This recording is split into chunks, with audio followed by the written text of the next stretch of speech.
ఐవీఎఫ్లో కూడా ట్యూబ్లో ప్రెగ్నెన్సీ రావచ్చా? అసలు ట్యూబ్లో ప్రెగ్నెన్సీ రావడాన్ని ఎక్టోపిక్ ప్రెగ్నెన్సీ అంటూ ఉంటాం. సో అందరు ఏమనుకుంటారు అంటే న్యాచురల్గా ట్రై చేస్తే ఎగ్ కణం వచ్చి ట్యూబ్లో కలిసి పిండం ఏర్పడుతుంది, ఆ పిండం కొన్ని కేసుల్లో అక్కడే అతుక్కునేస్తుంది కాబట్టి ట్యూబ్లో ప్రెగ్నెన్సీ రావచ్చు. ఐవీఎఫ్లో ఇలా ఎందుకు అవుతుంది? తయారైన ఎంబ్రియోని డాక్టర్ అల్ట్రాసౌండ్ మెషిన్ పెట్టుకొని స్కాన్ గైడెన్స్లో కరెక్ట్గా వెళ్ళి ఆ గర్భసంచిలోనే వేసి వస్తున్నారు కదా, మరి అటువంటి కేసుల్లో ట్యూబ్లో ప్రెగ్నెన్సీ ఎలా వస్తుంది అని చాలా మంది అడుగుతారు. బట్ అన్ఫార్చునేట్లీ ట్యూబ్లో ప్రెగ్నెన్సీ వచ్చే అవకాశాలు న్యాచురల్గా కన్సీవ్ అయినా ఐవీఎఫ్ ట్రీట్మెంట్ తీసుకొని కన్సీవ్ అయినా జీరో అని అయితే చెప్పడానికి లేదు. న్యాచురల్గా ప్రెగ్నెన్సీ వచ్చిన వాళ్ళలో ఛాన్స్ ట్యూబ్లో ప్రెగ్నెన్సీ రావడానికి అరౌండ్ 1 to 2% ఉంది. అదే సిమిలర్ పర్సంటేజ్ రిస్క్ ఐవీఎఫ్లో కూడా ఉంటుంది. అండ్ కొన్నిసార్లు ఐవీఎఫ్లో ఈ రిస్క్ ఇంకా ఎక్కువ కూడా అయ్యే ఛాన్స్ ఉంటుంది. ఆల్మోస్ట్ 2 to 8% కూడా కొన్నిసార్లు క్లైంబ్ అవుతూ ఉంటుంది. అది ఎలా అవుతుంది అన్నది ఇవాళ నేను చెప్తాను. ఇప్పుడు బాడీలో నోటీస్ చేస్తే లేడీస్కి గర్భసంచి, ట్యూబ్స్, అండాశయాలు ఇలా ఉంటాయి. న్యాచురల్గా ట్రై చేసేటప్పుడు ఏమవుతుంది? ఎగ్ వచ్చి ట్యూబ్లో ఆగుతుంది. భర్త భార్య కలిసినప్పుడు కణాలు ఇక్కడ పడితే ఒక్క కణమన్నా ఇక్కడ అంత దూరం వెళ్ళి గుడ్డును చేరుకొని కలిసి పిండం ఇక్కడ ఏర్పడుతుంది. ఏర్పడే పిండం 5 రోజుల పాటు వెనక్కి తిరిగి వచ్చి గర్భసంచిలో అతుక్కోవాలి.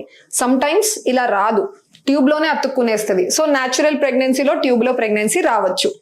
ఐవీఎఫ్లో ఏం చేస్తున్నాము అంటే మనం 1 or 2 ఎంబ్రియోస్ని ఈ కింద దారి ద్వారా వెళ్ళి ఇక్కడ వదిలేసి వస్తున్నాం. నువ్వు ఇక్కడ వదిలిన తర్వాత కూడా ఈ యూట్రస్ ఒక రూమ్ అనుకుంటే ఈ రూమ్ ట్యూబ్స్కి కనెక్షన్ ఉంది, కంప్లీట్గా డోర్ క్లోజ్డ్ ఉండదు. ఇక్కడ ఫ్రీ ఛానల్ ఓపెన్ ఉంటుంది. Some times what happens is ఈ గర్భసంచి కాంట్రాక్షన్స్, యూట్రస్ లో మూమెంట్స్ ఉంటాయి, నార్మలే, బట్ కొంతమందికి ఎక్కువగా ఉంటుంది ఆ మూమెంట్ జరుగుతున్నప్పుడు ఇక్కడ మనం డ్రాప్ చేసిన ఎంబ్రియో వెనక్కి వెళ్తుంది, ట్యూబ్ లోపలికి వెళ్ళి కూడా అతుక్కునే ఛాన్సెస్ ఉంటుంది. ఇది మన కంట్రోల్ ఉండకపోవచ్చు. సెకండ్ వచ్చేసి ఈ యూట్రైన్ కాంట్రాక్షన్స్ కాకుండా సమ్ పీపుల్ వాళ్ళకి ఆల్రెడీ ట్యూబ్లో ఇన్ఫెక్షన్ ఉండడం, లేదా ఇంతకు ముందు ట్యూబ్ మీద సర్జరీస్ జరిగి ఉండొచ్చు. సో అలాంటప్పుడు కూడా ఏమవుతుందంటే ఎంబ్రియో ఆ లొకేషన్ కి అట్రాక్ట్ అవుతుంది. అట్రాక్ట్ అయ్యి దానంత అదే లోపల మనం వేసిన చోటు నుంచి కదిలి ట్యూబ్లోకి వెళ్ళిపోయి అక్కడ అతుక్కోవచ్చు. సో అందుకనే ఐవీఎఫ్లో కూడా ట్యూబ్లో ప్రెగ్నెన్సీ వచ్చే ఛాన్స్ జీరో అనడానికి లేదండి, రావచ్చు, కానీ చాలా చాలా లో ఉంటుంది అండ్ జాగ్రత్తలు తీసుకుంటాం. నెక్స్ట్ వచ్చేసి నేను అన్నట్టు కొన్నిసార్లు ఐవీఎఫ్లో ఇంకా కూడా రిస్క్ ఎక్కువ అవ్వచ్చు అంటున్నాను.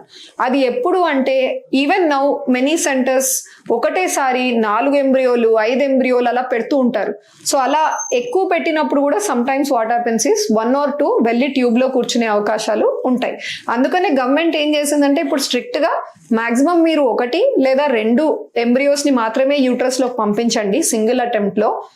కొన్ని ప్రత్యేక సినారియోస్లో మాత్రమే 3 దాకా పెట్టచ్చు. అది ఎవరు అంటే లేడీ వయసు 35 మీద ఉన్న, ఆల్రెడీ 2-3 సార్లు తనకి అబార్షన్స్ అయి ఉన్నా, లేదా 3 సార్లు కంటే ఎక్కువ సార్లు ఐవీఎఫ్ ఫెయిల్యూర్ ఉన్నా. సో అలాంటి స్పెషల్ సినారియోస్లో మాత్రమే అప్ టు 3 ఎంబ్రియోస్ పెట్టచ్చు. అదర్వైజ్ 1 or 2 ఎంబ్రియోస్ మాత్రమే లిమిటేషన్లో మీరు ట్రాన్స్ఫర్ చేయించుకోవాల్సి ఉంటుంది.